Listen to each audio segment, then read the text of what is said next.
గ్రహణ సమయంలో ఏం చేయాలి? గ్రహణ సమయంలో ఏం చేయాలంటే, ఇది కేతుగ్రస్త పాక్షిక చంద్రగ్రహణం కాబట్టి, కేతువు, చంద్రుడు ఈ 2 గ్రహాలను ప్రసన్నం చేసుకోవాలి.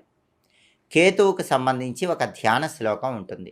ఫలాస పుష్ప సంకాశం తారకాగ్రహ మస్తకం రౌద్రం రౌద్రాత్మకం ఘోరం తం కేతుం ప్రణమామ్యహం. ఇది కేతువుకు సంబంధించిన ధ్యాన శ్లోకం.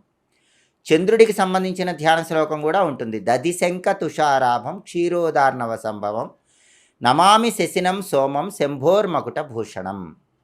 ఇది చంద్రుడికి సంబంధించిన ధ్యాన శ్లోకం. ఈ 2 ధ్యాన శ్లోకాలు వీలైనన్ని సార్లు చదువుకోండి. ఏమంటే ధ్యాన శ్లోకాలు మేము చదవలేము, పెద్దవిగా ఉన్నాయి అనుకునేవాళ్ళు చిన్న మంత్రాలు చదువుకోండి. కేతువుకు సంబంధించి చిన్న మంత్రం ఉంటుంది.